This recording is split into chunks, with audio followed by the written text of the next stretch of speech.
Abdoulaye Bari, bonjour. Bonjour. Est-ce que vous avez été surpris par l'annonce de l'arrestation de plusieurs officiers et sous-officiers ces derniers jours? Oui, quelque peu, parce que c'est vrai que la situation sécuritaire faisait qu'on pouvait redouter une crise politique, voire militaire, mais on ne s'attendait pas à ce que ça arrive de sitôt. Parmi les officiers arrêtés figure le lieutenant-colonel Emmanuel Zoungrana, qui commandait le 12e régiment d'infanterie commando, basé à Waïgouya. Qu'est-ce que vous en pensez ? Oui, Emmanuel Zoungrana était un officier qui n'est peut-être pas connu du grand public, mais c'est un officier connu au sein de l'armée. Son nom ne laisse pas indifférent. On peut dire, pour certains, il est craint et détesté, d'autres, il est adulé. Mais on reconnaît en lui un officier courageux et brave au combat. C'est l'un des officiers supérieurs burkinabés qui a à être au devant de ses hommes au front, notamment à Waïgouya, comme vous avez dit. Parmi ces hauts faits d'armes, on retient en 2019 à Ban, dans le nord du pays, il a tenu avec une dizaine d'hommes face à 2 attaques terroristes et refusé d'être héliporté à Waïgouya lorsque les autorités à Ouagadougou l'avaient demandé. Donc c'est un officier qui est assez connu. Et si l'on se fie donc à la déclaration du ministre des Armées, il semble être le plus gradé des militaires arrêtés le 8 janvier dernier. Et alors, si cet officier était si respecté de ses troupes et si valeureux, pourquoi a-t-il été relevé de son poste le mois dernier ? J'ai pas d'informations claires, mais notons qu'après les tristes événements d'Inata, il y a eu quand même beaucoup de changements au niveau des chefs de corps dans l'armée. Et effectivement, il n'a pas été relevé de ses fonctions de façon isolée, mais ça s'inscrivait dans une dynamique plus large de changement, telle qu'exprimée par beaucoup de Burkinabés. Alors, de fait, depuis le massacre de 57 personnes, dont 53 gendarmes, c'était le 14 novembre dernier à Inata, je crois qu'il y a un profond malaise dans l'armée.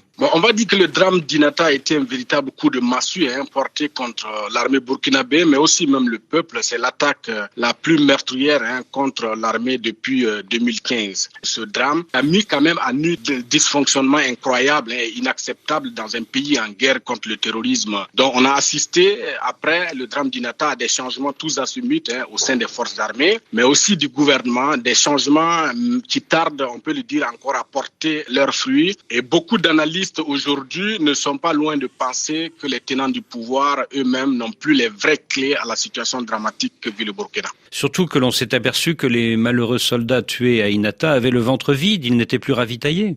C'est ce que révèle, on va dire, une note qui serait attribuée à un lieutenant qui commandait le détachement d'Inata. Mais il faut noter également qu'il y a des enquêtes en cours qui ont été donc demandées par le chef suprême des armées, en l'occurrence Roch Kaboré, à l'inspecteur général des armées. Beaucoup de Burkinabés attendent ce rapport aujourd'hui, y compris l'armée et la population civile. Suite à ce drame d'Inata, il y a eu la grande manifestation du 27 novembre et ensuite donc un certain nombre de militaires relevés de leur poste, c'était au mois de décembre. Est-ce à dire que les autorités craignent que certains officiers profitent du mécontentement populaire qui s'est manifesté le 27 novembre ?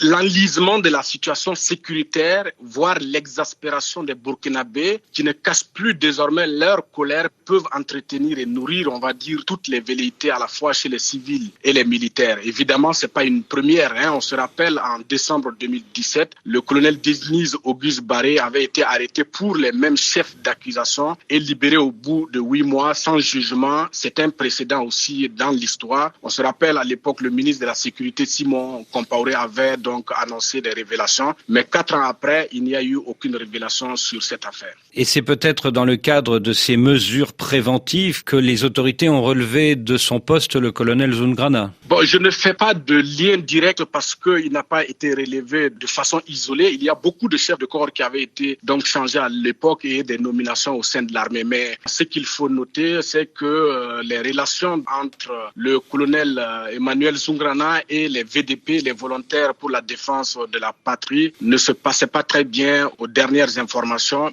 Ça peut laisser libre cours à toutes les interprétations, mais il ne faut pas dévancer l'iguane dans l'eau. Depuis 1966, votre pays a connu 9 coups d'État et c'est souvent à la suite de manifestations populaires que les militaires ont tenté un coup. Est-ce que les autorités craignent un nouveau scénario de ce type ?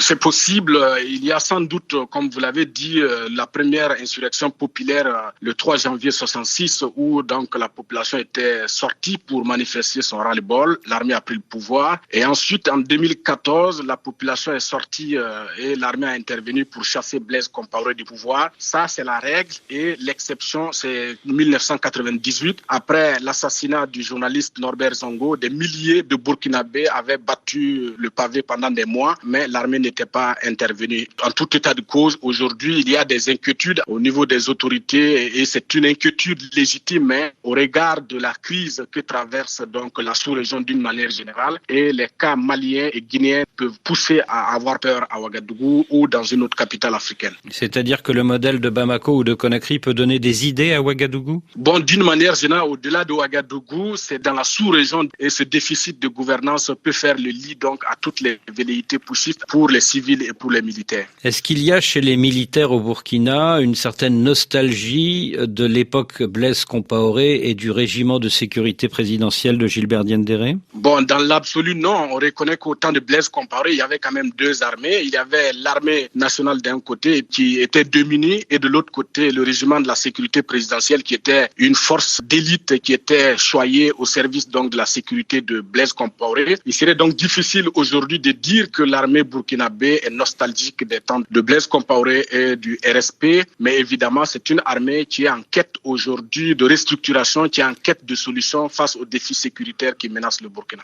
Et quand les nostalgiques de Blaise Compaoré affirment que du temps de l'ancien président, il n'y avait pas d'attaque djihadiste dans le pays, est-ce que c'est un argument qui est entendu par l'opinion ou pas ? Bon, on va dire que si le Burkina est en crise sécuritaire aujourd'hui, c'est vrai, les réponses apportées par les gouvernements sont des réponses très faibles, mais c'est une crise transfrontalière, c'est une crise transnationale, c'est un cocktail donc de menaces qui vise beaucoup de pays de la sous-région. Est-ce que les officiers qui ont été arrêtés ces derniers jours peuvent avoir des ramifications avec des forces politiques burkinabées ? Évidemment, dans ce marigot politique burkinabé, tout le monde a forcément des relations avec tout le monde. Et surtout si on veut parler de l'ancien régime, je pense que beaucoup de Burkinabés, à la fois militaires et civils, ont eu des relations avec l'ancien régime, à commencer donc par le président du Faso et beaucoup de membres de son système. Plus concrètement, est-ce que Blaise Compaoré ou ses proches, qui sont aujourd'hui en exil, peuvent être associés à certains militaires qui sont aujourd'hui arrêtés au Burkina Faso ? En tout cas, il reste évident qu'ils sont nombreux à souhaiter la chute de ce régime, à la fois les anciens donc du régime Compaoré, mais beaucoup d'hommes politiques aujourd'hui, parce que vous avez vu la semaine dernière, un président d'un parti membre de l'alliance au pouvoir de la majorité présidentielle, le Front progressiste dirigé par Gafarounia, a claqué la porte et demandant donc le départ du président Roch Kaboré et l'ouverture d'une transition qui sera dirigée par le président de l'Assemblée nationale.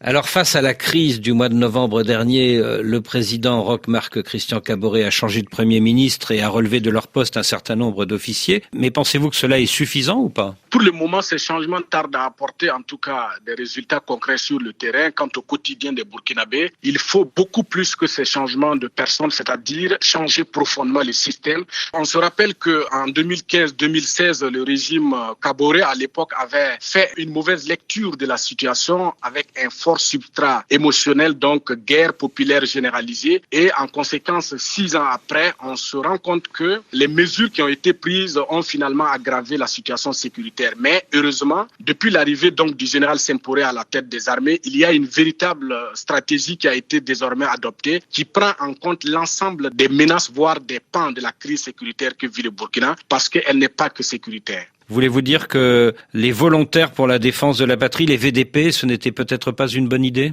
Non, c'est une bonne idée à l'origine, mais dans la mise en œuvre, il faut reconnaître qu'il y a eu beaucoup de faiblesses et beaucoup de dysfonctionnements. Parce que vous vous rappelez qu'après la mort donc en décembre dernier d'un chef historique donc des VDP à Titao, beaucoup de gens avaient dénoncé le fait que le pouvoir en place n'avait pas apporté les moyens nécessaires donc à ces VDP malgré leurs cris d'alarme. C'est-à-dire que le régime a fait beaucoup de bruit autour de ces VDP sans leur donner les moyens de lutter contre les djihadistes? Oui, il y a eu un problème de moyens, un problème d'encadrement, mais un problème aussi, on va dire, de collaboration réelle avec l'armée. Il fallait un véritable encadrement des VDP, mais aussi leur apporter les moyens nécessaires sous la tutelle donc de l'armée qui devrait être en première ligne. Et vous pensez que le nouveau ministre de la Défense, le général Simporé, est conscient de ce problème? Oui, le général Simporé est un militaire brillant, très respecté au sein de l'armée burkinabé et même dans les organisations internationales. Il a une lecture claire de la situation sécuritaire qui endeuille le Burkina.